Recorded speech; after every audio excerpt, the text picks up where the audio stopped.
এ যুবক ও আমার প্রিয় মা বোনেরা, শবে বরাত আমাদের অতি নিকটে চলে আসছে।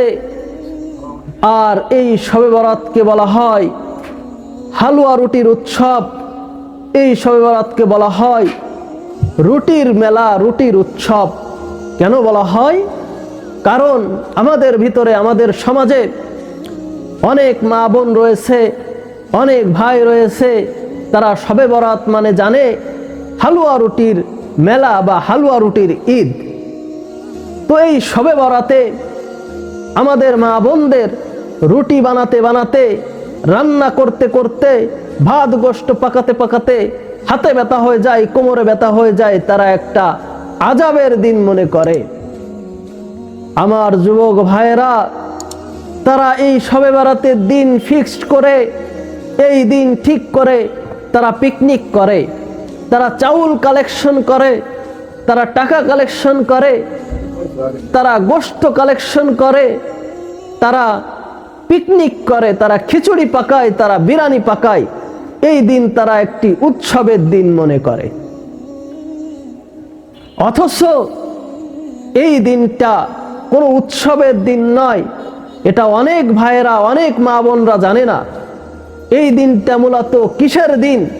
কেন এই শবে বরাত? এই শবে বরাত মূলত কি? এটা আমার অনেক মা বোনেরা জানে না, অনেক যুবক ভাইয়েরা জানে না। তারা ভাবে এটা হালুয়া রুটির ঈদ। তারা এভাবেই দিনের পর দিন, বছরের পর বছর এভাবে তারা শবে বরাত উদযাপন করে আসছে। অথচ এই দিনটা আল্লাহ পাক রব্বুল আলামিন দুনিয়ার নিকটতম আসমানে এসে আপনার আমার জন্য, আপনার আমাকে ক্ষমা করার জন্য আল্লাহ পাক রব্বুল ইজ্জত আমাদেরকে ডাকতে থাকে, আমাদেরকে বলতে থাকে, কে আছো গুনাহগার, আমার কাছে ক্ষমা চাও, আমি তোমাকে ক্ষমা করে দিব। আল্লাহর কি দায় ঠাকা পড়ছে আপনাকে এভাবে ডেকে ক্ষমা করতে? কিন্তু সেই আল্লাহ পাক রব্বুল ইজ্জত বান্দাকে এত ভালোবাসে, বান্দার প্রতি এত রহম, বান্দাকে ক্ষমা করতে চায় বিধায় আল্লাহ পাক রব্বুল ইজ্জত আসমানের নিচের, আসমানের নিম্নতম আসমানে এসে, জমিনের নিম্নতম আসমানে এসে আমাদেরকে এভাবে ডাকতে থাকে।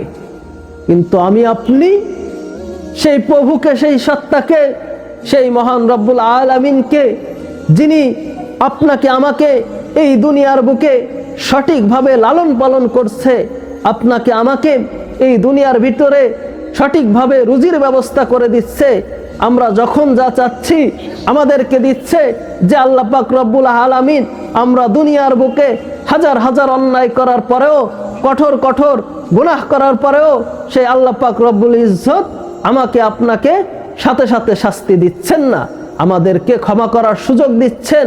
আমাদেরকে ডেকে বলছেন, কে আছো গুনাহগার, আমার কাছে ক্ষমা চাও, আমি ক্ষমা করে দিব। যে আল্লাহ পাক রব্বুল ইজ্জত আমাদেরকে এভাবে ডাকছে, আমরা তার জন্য কি করছি? কি করছি আমরা তার জন্য? আমরা দিনের পর দিন তার বিরোধিতা করছি, তার সঙ্গে যুদ্ধ করছি। তিনি আমাদেরকে সুন্দর সুন্নাত দাড়ি দিয়েছে, আমরা দিনের পর দিন শেভ করে সেই দাড়ি কতল করছি, দাড়ি কেটে ফেলছি। এটা কি তার সাথে যুদ্ধ নয়? তিনি আমাদেরকে 5 ওয়াক্ত সালাত ফরজ করেছেন, আমরা দিনের পর দিন নামাজ ছেড়ে দিচ্ছি, সালাত তরক করছি। এটা কি তার অমান্য নয়? এটা কি তার সঙ্গে যুদ্ধ নয়? তিনি আমাদেরকে নামাজ পড়ার নির্দেশ করেছে। হযরত জাবের রাদিয়াল্লাহু তাআলা আনহু হতে বর্ণিত, তিনি বলেন, কাফের এবং মুসলমানের ভিতরে পার্থক্য, তফাৎ হচ্ছে নামাজ। যে ব্যক্তি নামাজ আদায় করে সে ব্যক্তি মুমিন, মুসলমান। আর যে ব্যক্তি নামাজ ছেড়ে দেয়, যে ব্যক্তি নামাজ আদায় করে না, নামাজ পড়ে না, ওই ব্যক্তি কাফের, মুশরিক, বেঈমান। তো আপনি আমি মুসলমান দাবি করি কোন পরিপ্রেক্ষিতে? আমরা সেই আল্লাহ পাক রব্বুল আলামিন ইজ্জতের কি হুকুম আহকাম মানছি?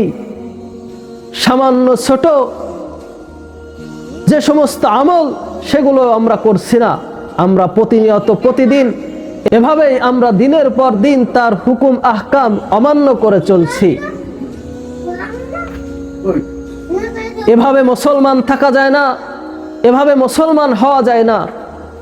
এই শবে বরাতের দিন গুরুত্বপূর্ণ একটি দিন। এই শবে বরাতের দিন গুনাহ মাফের দিন। এই শবে বরাতের দিন মনে রাখতে হবে, হালুয়া রুটি গোস্ত মাংস পিকনিক করার দিন নয়। এই শবে বরাতের দিনটা হচ্ছে গুনাহ মাফের দিন।